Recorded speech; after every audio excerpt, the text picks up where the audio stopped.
Hey, good morning, everybody. Aquí el Gallito de la Sierra, aka Crypto Keeper. I do the research so that you don't have to. It's great to see you.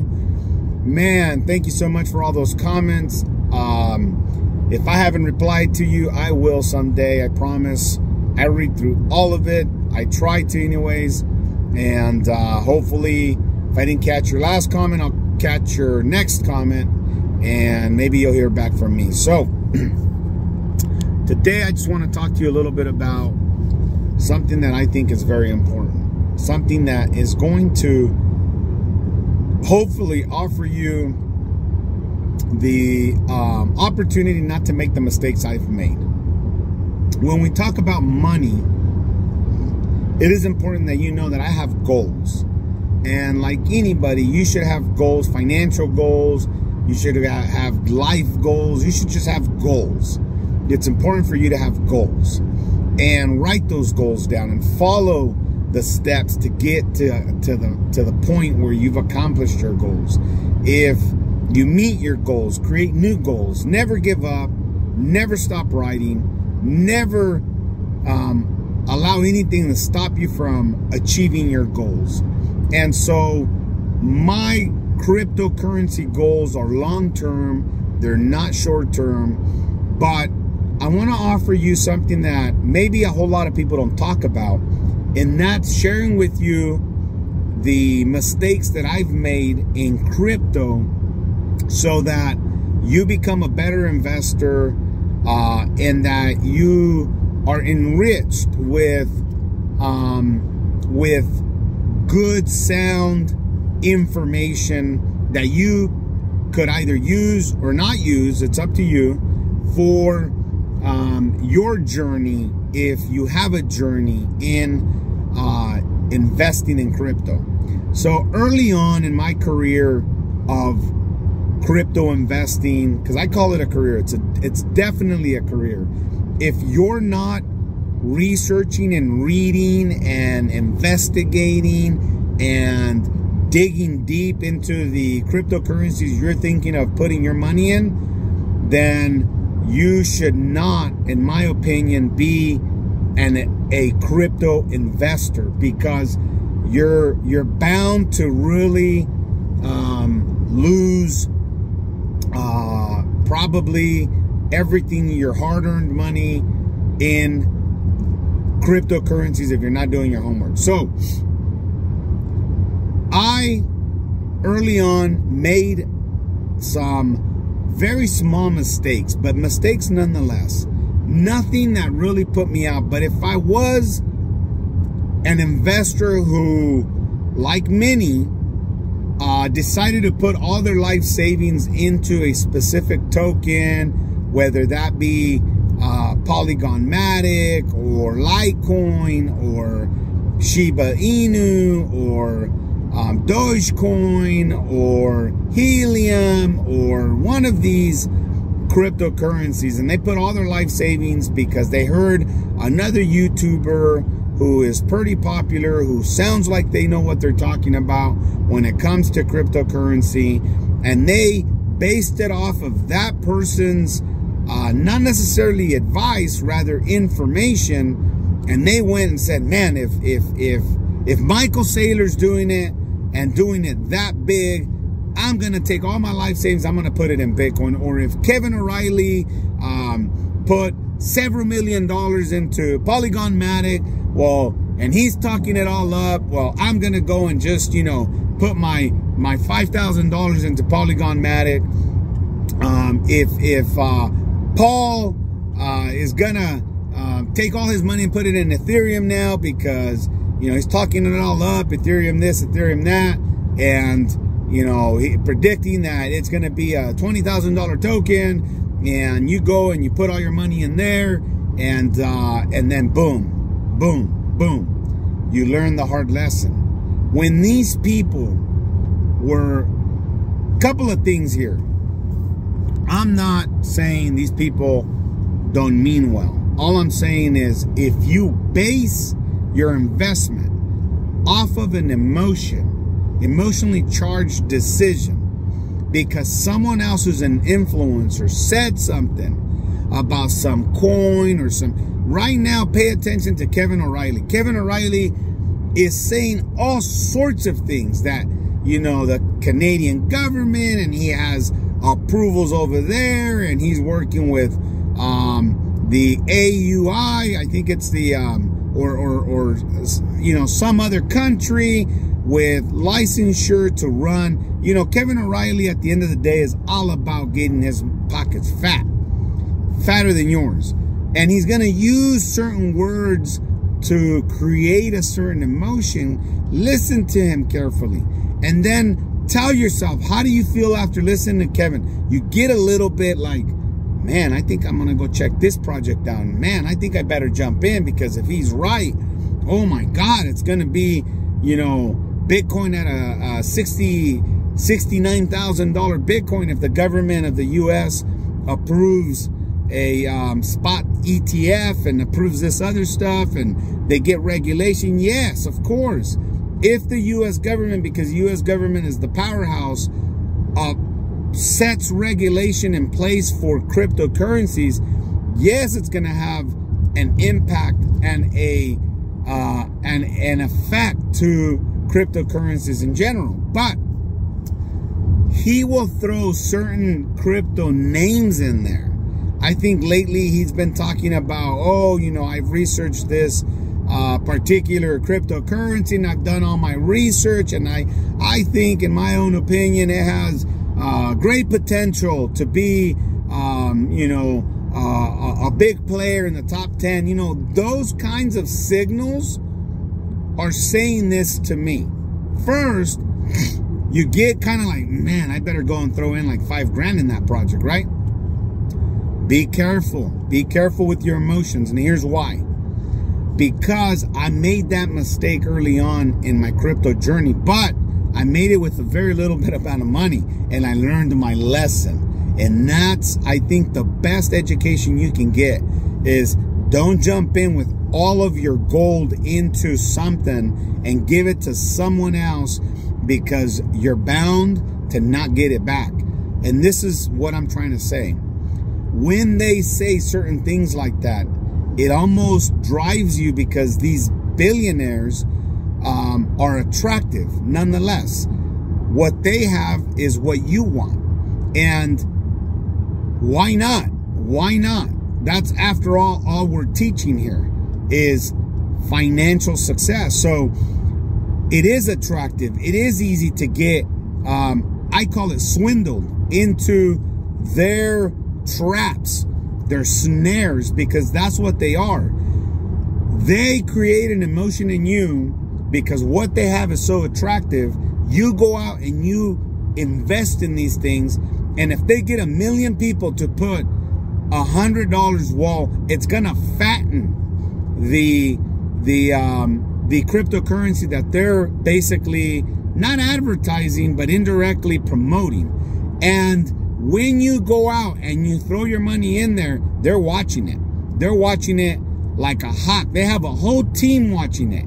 And when it gets to certain levels, they cash out and they don't tell you. And that is why they continue to be extremely successful and extremely wealthy, because they're getting wealthy off of your own pockets. So I'm not saying don't go and explore and research, and what you find to be a token that you believe in, invest in it. Yeah, you should do that. But don't base it off of emotion is what I'm saying here. Because when you base an investment off emotion and you get so excited and you're like, yes, I'm boom, boom, boom. And 3 months later, that token goes from, you know, your initial investment to minus 15, 20%. You'll never, and then you don't see it back. You're then beating yourself up. You're frustrated, upset, and mad. And all you can think of is, let me just take out the remaining amount of money.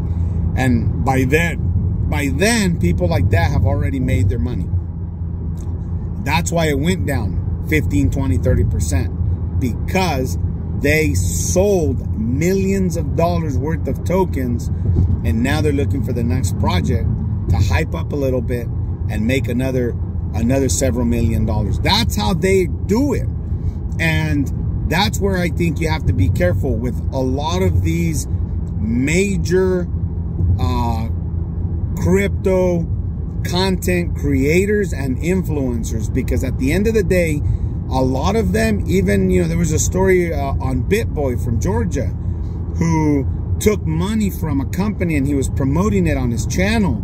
I think the story goes that he took 30,000 as a 30,000 bucks. A company paid him 30,000 bucks to go on and promote it for like 5 minutes on his YouTube channel. And so many people, based on emotion, listened to this guy, went, bought into that crypto, and that crypto crashed. 90 days later, that crypto crashed. And so that's what I'm saying, is that people for money are going to do anything and everything to get it. And they're going to leave people hurt, people in the pit. They're going to leave people on the street. They're going to leave people eating salami sandwiches. And that ain't fun for no one. So I hope this is very helpful to you. You know, don't be quick to just jump in. There's time in crypto. I have came out. I have done content. I have said, hey, here's the cryptocurrencies that I believe in. They are utility coins. They're aiming to solve something. I talk a lot about AMP sometimes. AMP token is down. I never told people go and buy AMP and AMP is going to make you wealthy and rich. No, no, no.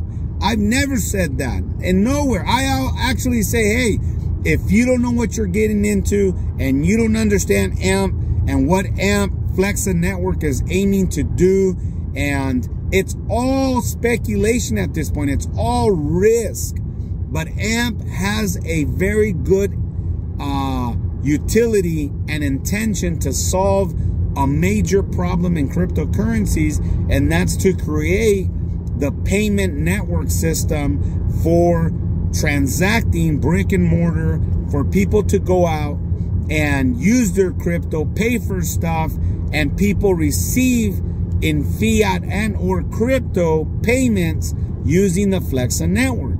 So that's huge. That is technology. That's why I'm invested in AMP token. Now, it may never get used. It may never go nowhere, but I'm not here telling people, hey, get an AMP. You know, you're going to be late. It's 0.08 of a cent. It was at 0.12 of a cent. It was at one point 12 cents. And now it's at 0.085. Anyone who got an AMP token, including me, I started buying AMP token between 2 cents and 4 cents. I ain't going to lie. 2 cents and 4 cents were my major investments. You could say right now, I'm down, but dollar costing average has been my way of doing it. And because I've been dollar cost averaging, not basing it off emotion, not basing it off of, oh, I need crypto to make me millions. No, no, no. Ma'am, sir, be careful. When people are telling you to go do this and go do that, do your research. I am tired of hearing people being burnt in crypto by these millionaires who, at the end of the day, all they're looking for is their next million. And you can't blame them, because you are also in it for the same reasons. So, I don't have nothing harsh to say about those people other than be careful. Don't jump in just to anything you hear them say. Go out and do your research. Investigate. Make sure you understand what you're getting into. And when you do, then you make your educated decision to say, hey, I'm going to put in a little bit of money or not. Now, I get into some crazy projects only because I'm not throwing all of my money. And that's my strategy. My strategy is I take a very small percentage of my net worth and dabble with cryptocurrencies with that money. So it's very small amount.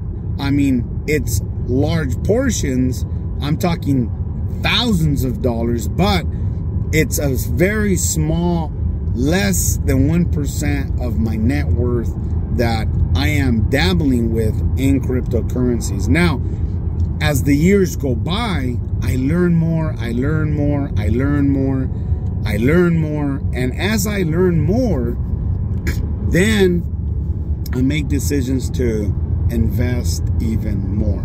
So lately, I'll just end with this. Lately, I've been I've been shutting down my emotions on crypto. As things got, you know, Polygon went from like 40 cents. The last purchases I did were small amounts.